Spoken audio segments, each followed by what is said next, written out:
Brockovich is a drama that is based on a true story of a single mother who, despite her lack of formal legal education, becomes a legal assistant and leads a significant case against Pacific Gas and Electric Company, which is known by PG&E. Erin unwavering investigation revealed that PG&E has been contaminating the water supply of Hinckley, California, with hexavalent chromium and a dangerous substance that causes a severe health issue after she discovered medical record intermingled with a real estate document. Erin's empathetic approach enabled her to establish trust with the impacted resident and accumulated substantial evidence of PG&E misconduct despite her numerous personal and professional obstacles. Her endeavors culminate in a historic $323 million settlement for the impact resident, which is one of the largest settlements ever paid in a direct action litigation in the United States. This settlement demonstrates her extraordinary determination and impact on the community pursuit of justice. Next, key event and timeline. The movie starts with the Erin accident and hiring. Erin Brockovich is employed as a legal assistant by 8 May subsequent to her injury in an automobile accident. Erin's determination and curiosity motivate her to examine dubious medical records associated with a real estate document from Hinckley, California, despite her lack of formal education and legal experience. After that, the initial investigation. Erin's primary investigation revealed that Pacific Gas and Electric Company, which is PG&E, has been purchasing properties in Hinckley and that the residents are experiencing severe health issues. Erin visited the Jensen family and discovered that PG&E has been deceiving residents regarding the safety of their water, which contained a dangerous level of hexavalent chromium. Next, building the case. Erin collected evidence by conducting interviews with residents, visiting Hinckley, and consulting a toxicologist at UCLA. She unearthed documents that demonstrate the contamination health consequences. Despite their financial burdens and risks, Erin's unwavering effort persuaded it to accept the case. After that, the legal battles happened. The case expanded as an Erin identified additional plaintiffs and added mortgage his resident to cover expenses. Erin gathered tangible evidence, including contaminated water sample, and convinced a former PG&E employee to testify regarding the company wrongdoing. Lastly, the settlement. And Erin achieved a binding arbitration agreement after encountering numerous legal obstacles and intimidation. PG&E proposed a $20 million settlement. However, Erin and Ed persist in their pursuit of a more substantial victory.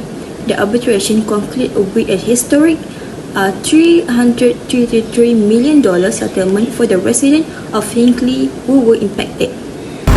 Today, I'll discuss the legal violation by Pacific Gas and Electric Company as depicted in the movie Erin Brockovich and compare them to Malaysia's regulatory framework. PG&E's misconduct in Hinckley, California involved breaches of 3 critical U.S. environmental law. Firstly, the Safe Drinking Water Act, implemented in 1974, aims to protect public drinking water supplies. The Environmental Protection Agency established standards for the integrity of potable water and supervised the implementation of this standard by states, localities, and water supplies. PG&E contaminated drinking water in Hinckley, California with hexavalent chromium, a carcinogen. Secondly, the Clean Water Act, amended in 1977, regulates pollutant discharge into U.S. waters. PG&E improperly disposed of hexavalent chromium in unlined ponds, contaminated groundwater. In the film, PG&E improper disposal of hexavalent chromium into unlined ponds, which eventually spilled into the groundwater, constitute a severe breach of the CWA. Thirdly, the Comprehensive Environmental Response, Compensation and Liability Act, also known as Superfund, was enacted in 1980 to address the hazardous waste site cleanups. PG&E's delay in disclosing the contaminant extend resident exposure to harmful chemicals and postpone remediation efforts directly violate the CERCLE.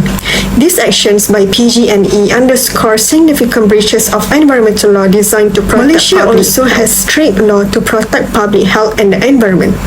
The Environmental Quality Act of 1974 regulates pollution and requires companies to prevent environmental harm. Similar to SWA and CWA, it mandates the license and standard with severe penalties for violation, including imprisonment and fines for corporate officers. This act ensures that the company in Malaysia maintain operations that do not lead to detrimental contamination. Additionally, the Companies Act 2016 stipulates that director must act in the company's best interests, which include ensure compliance with environmental laws. Failure to do so, as seen with PG&E misconduct, would lead to personal liability for directors, emphasizing ethical decision-making. Moreover, Malaysia's sustainable and responsible investment guidelines promote the integration of environmental, social, and governance factors in business operation. They encourage transparency, accountability, and sustainable practice akin with ethical consideration, highlighting Next, I'll address the misconduct and ethical issues associated with PG&E as depicted in the film Erin Brockovich. PG&E's action in California clearly illustrate their disregard for ethical business practices and environmental regulations, prioritizing profit over public health and safety. PG&E's corporate officers were aware of hexavalent chromium contamination in the groundwater as early as 1965, but chose to withhold this critical information from the public and regulatory authorities. This deliberate concealment is clearly violate of their duty to act in the best interest of the public and the environment. Erin Brockovich, powerful question. You're telling me that PG&E knew that water was contaminated in 1965, underscore the gravity of their actions. By hiding the contamination, PG&E failed to protect the health of Hinckley's residents. Additionally, PG&E deceived the Hinckley residents by assuring them their water was safe to drink. They reimbursed residents for medical appointment but did not disclose the reason for these health checks. This deception prevents residents from taking necessary precautions and prolong their exposure to harmful chemicals. The company's failure to report the contamination to regulatory authorities further highlights its misconduct. Laws such as the Comprehensive Environmental Response, Compensation and Liability Act mandate the prompt disclosure of hazardous substance discharge. PG&E's negligence in reporting the contamination deceived the government and delay essential remediation effort, exposing the community to prolonged health risks. To avoid legal consequence, PG&E provides settlement to affect residents, though these were often insufficient and did not cover long-term healthcare costs. This tactic is evading full responsibility, while offering minimal compensation reflect PG&E's unethical conduct. Erin Brockovich's relentless pursuit of justice highlight these issues, revealing the company's attempt to suppress and placate the victims. In conclusion, PG&E's action demonstrate a significant ethical breach. As fiduciaries, the company's officers were obligated to act in the best interest of their stakeholders, including the community and the environment. Their failure to disclose contamination and take timely action highlights the need to stronger regulatory oversight and accountability to ensure corporate officers uphold their ethical responsibilities. I will present about the role of Erin Brockovich. Erin Brockovich played a pivotal role in the investigations and the legal proceeding against the Pacific Gas and Electric Company or PG&E. As a legal assistant at the law firm Mashri & Vitito, her involvement began almost serendipitously. While organizing documents, she stumbled upon medical record linked to a real estate file. This discovery piqued her curiosity, leading her to dig deeper into the matter. Despite having no formal legal training, Erin's tenacity and empathy for the affected residents drove her to vigorously pursue the case. She conducted extensive fieldwork, visiting the home of the potential plaintiff to gather first-hand account and evidence. Her personal connections to the community and tireless effort in collecting testimonies and medical records were crucial in forming a foundation of the case against PG&E. We'll move to the evidence collection and legal strategies. The evidence collection phase was critical in establishing PG&E liability. Erin investigations revealed that PG&E had been using hexavalent chromium, a highly toxic substance, in their cooling tower, which leached into the groundwater, contaminating Hinckley's water supply. Medical records showing a high incidence of cancer and other serious illnesses among residents. A 1966 internal memo proving that PG&E was aware of the contaminations but chose to hide this information, indicating a corporate knowledge and intentional negligence. Scientific tests confirming high level of hexavalent chromium in the water supply. And lastly, the legal strategy centered around the building robust class action lawsuit, allowing the firm to represent a large group of plaintiffs collectively. The legal team, led by Ed Mashry, worked to demonstrate that PG&E negligence directly caused the health issue in the Hinckleys and constitute a breach of environmental law and regulations. Then, we'll take a look at the outcome of the case and the settlement. The outcome of the case was a landmark settlement.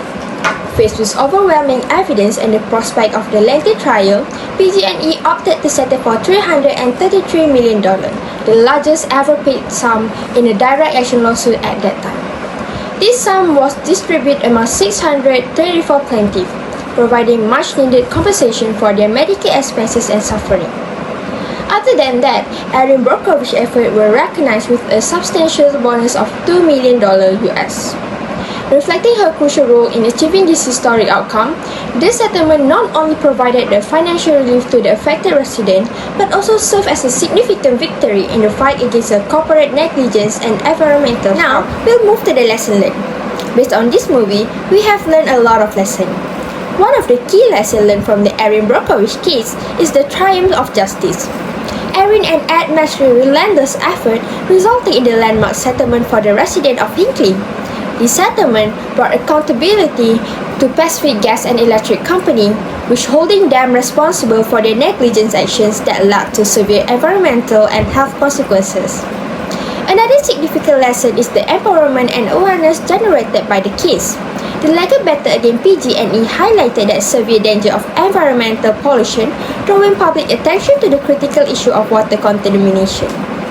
This case empowered communities by demonstrating that ordinary citizens can fight for their right and health, challenging powerful corporations and making a substantial difference. Finally, the legacy of Erin Brockovich's story is one of the hope and inspiration. Her journey continues to inspire individuals and communities worldwide to stand up for what is right and to hold those in power accountable. Erin Brockovich's determination and success show that persistent advocacy and commitment to justice can lead to significant and positive changes, encouraging others to follow in her footsteps. In conclusion, the film portrays Erin's remarkable journey from a disadvantaged single mother without a formal education to a powerful legal assistant who played a vital role in one of the most significant settlements in American history. With unwavering determination, tireless research, and a deep understanding of the plight of Hinkley residents, Erin revealed the shocking truth about the PG&E's intentional pollution of the water with hexavalent chromium. That's all from our group. Thank you.